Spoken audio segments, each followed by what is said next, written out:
ರಾಮನಗರ ಶಾಸಕ ಇಕ್ಬಾಲ್ ಹುಸೇನ್ ಕೂಡ ರಿಯಾಕ್ಟ್ ಮಾಡಿದ್ದಾರೆ. ಕಳಂಕ ನಿವಾರಣೆಗೆ ತನಿಖೆ ನಡೆಯಲೇಬೇಕಿತ್ತು. ತನಿಖೆ ಮಾಡಿ ಕಳಂಕ ತೆಗೆಯುವ ಕೆಲಸ ಆಗಿದೆ. ಮಂಜುನಾಥ ಸ್ವಾಮಿ ಮೇಲೆ ನಂಬಿಕೆ ಇಟ್ಟಿದ್ದೇವೆ. ಯಾರಿಂದಲೂ ಧಾರ್ಮಿಕ ಭಾವನೆ ಧಕ್ಕೆ ಆಗಬಾರದು. ಇಕ್ಬಾಲ್ ಹುಸೇನ್ ಅವರ ಪ್ರತಿಕ್ರಿಯೆ ಇದು. ನೋಡಿ, ನ್ಯಾಯ ಆ ಕಳಂಕವನ್ನು ನಿವಾರಣೆ ಮಾಡಬೇಕಾದ್ರೆ ತನಿಖೆ ನಡೀಲೇಬೇಕಲ್ವ. ನೀವೆಲ್ಲ ಗಮನಿಸಿದ್ದೀರಿ, ಅವರೆಲ್ಲ ಏನು ಹೇಳಿದ್ರು. ಅವರು ನಾನೇ ಮಾಡಿದ್ದೀನಿ ಅಂತ ಹೇಳಿದ್ಮೇಲೆ ಅದು ತನಿಖೆ ಮಾಡಬೇಕೋ ಬೇಡವೋ ಹೇಳಿ.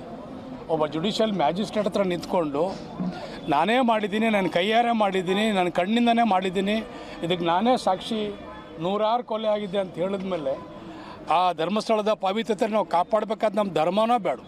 ನಮ್ಮ ಧರ್ಮ ಅದು. ಆ ಕಳಂಕ ನಿವಾರಣೆ ಮಾಡಬೇಕಾದ್ರೆ ಇದನ್ನು ನಾವು ನಿವಾರಣೆ ಮಾಡಬೇಕಾದ್ರೆ ನಾವು ಅದನ್ನು ತನಿಖೆ ಮಾಡಲೇಬೇಕಾಗ್ತದೆ.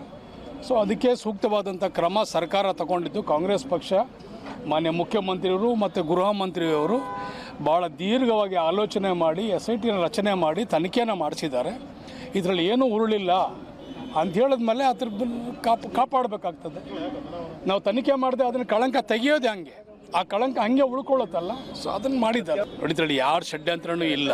ಬಂದಂಥ ತನಿಖೆ, ಬಂದಂಥ ವರದಿಗೆ, ಯಾಕಂತ ಹೇಳಿದ್ರೆ ಅದು ಭಾಳ ಪುರಾತನವಾದಂಥ ನಮ್ಮ ಹಿಂದೂ ಧರ್ಮದ ಒಂದು ಸಂಪತ್ತು. ಮಂಜುನಾಥ ಸ್ವಾಮಿ ಮೇಲೆ ನಾವೆಲ್ಲರೂ ಕೂಡ ನಂಬಿಕೆ ಇಟ್ಟಂಥವ್ರು, ಅನೇಕ ರೀತಿಯಲ್ಲಿ ನಾವು ಆರಾಧನೆ ಮಾಡುವಂಥದ್ರು ಒಂದು ವಿಶ್ವಾಸ. ಸೊ ಆ ಒಂದು ನಿಟ್ಟಲ್ಲಿ ಯಾವುದೇ ರೀತಿಯಲ್ಲಿ ಯಾರ ಭಾವನೆಗೂ ಕೂಡ ಧಕ್ಕೆ ಆಗಬೇಡ್ದು. ಯಾರ್ಯಾರು ಕೂಡ ಇದ್ರ ಭಕ್ತಿಯನ್ನು ಇಟ್ಟಿದ್ದಾರೆ ಅವರೆಲ್ಲರ ಭಾವನೆಗೆ ನಾವು ಧಕ್ಕೆ ಮಾಡಬಾರ್ದು ಅಂಥೇಳಿ ಒಂದು ಈ ಕಳಂಕವನ್ನು ನಿವಾರಣೆ ಮಾಡಲಿಕ್ಕೆ ಕಾಂಗ್ರೆಸ್ ಪಕ್ಷ ಒಂದು ತನಿಖೆಯನ್ನು ಮಾಡಿಸಿದ್ದಾರೆ. ಅವರೇ ಮಾಡಿದ್ದಾರೆ. ನಾವು ಪೂರ್ವದಲ್ಲೇ. ರಾಮನಗರ ಶಾಸಕ ಇಕ್ಬಾಲ್ ಹುಸೇನ್ ಕೂಡ ರಿಯಾಕ್ಟ್ ಮಾಡಿದ್ದಾರೆ. ಕಳಂಕ ನಿವಾರಣೆಗೆ ತನಿಖೆ ನಡೆಯಲೇಬೇಕಿತ್ತು. ತನಿಖೆ ಮಾಡಿ ಕಳಂಕ ತೆಗೆಯುವ ಕೆಲಸ ಆಗಿದೆ. ಮಂಜುನಾಥ ಸ್ವಾಮಿ ಮೇಲೆ ನಂಬಿಕೆ ಇಟ್ಟಿದ್ದೇವೆ. ಯಾರಿಂದಲೂ ಧಾರ್ಮಿಕ ಭಾವನೆ ಧಕ್ಕೆ ಆಗಬಾರದು. ಇಕ್ಬಾಲ್ ಹುಸೇನ್ ಅವರ ಪ್ರತಿಕ್ರಿಯೆ ಇದು.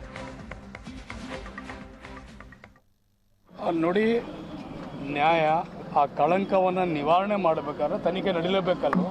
ನೀವೆಲ್ಲ ಗಮನಿಸಿದ್ದೀರಿ, ಅವರೆಲ್ಲ ಏನು ಹೇಳಿದ್ರು. ಅವರು ನಾನೇ ಮಾಡಿದ್ದೀನಿ ಅಂತ ಹೇಳಿದ್ಮೇಲೆ ಅದು ತನಿಖೆ ಮಾಡಬೇಕೋ ಬೇಡವೋ ಹೇಳಿ. ಒಬ್ಬ ಜುಡಿಷಿಯಲ್ ಮ್ಯಾಜಿಸ್ಟ್ರೇಟ್ ಹತ್ರ ನಿಂತ್ಕೊಂಡು ನಾನೇ ಮಾಡಿದ್ದೀನಿ, ನಾನು ಕೈಯಾರೆ ಮಾಡಿದ್ದೀನಿ, ನಾನು ಕಣ್ಣಿಂದನೇ ಮಾಡಿದ್ದೀನಿ, ಇದಕ್ಕೆ ನಾನೇ ಸಾಕ್ಷಿ, ನೂರಾರು ಕೊಲೆ ಆಗಿದೆ ಅಂತ ಹೇಳಿದ್ಮೇಲೆ ಆ ಧರ್ಮಸ್ಥಳದ ಪವಿತ್ರತೆ ನಾವು ಕಾಪಾಡಬೇಕಾದ ನಮ್ಮ ಧರ್ಮನೋ ಬೇಡ. ನಮ್ಮ ಧರ್ಮ ಅದು. ಆ ಕಳಂಕ ನಿವಾರಣೆ ಮಾಡಬೇಕಾದ್ರೆ ಇದನ್ನು ನಾವು ನಿವಾರಣೆ ಮಾಡಬೇಕಾದ್ರೆ ನಾವು ಅದನ್ನು ತನಿಖೆ ಮಾಡಲೇಬೇಕಾಗ್ತದೆ.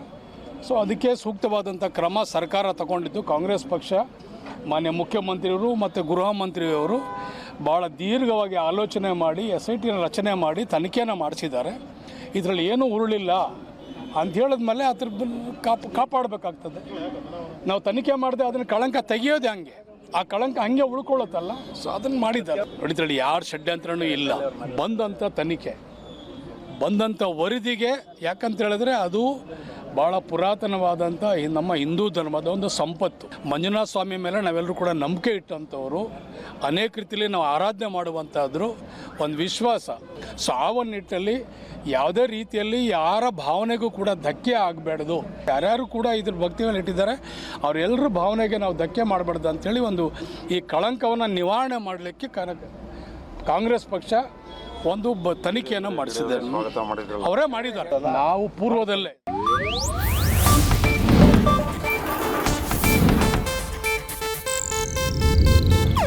ಇದು ಏಷ್ಯಾನೆಟ್ ನ್ಯೂಸ್ ನೆಟ್ವರ್ಕ್ ಪ್ರಸ್ತುತಿ.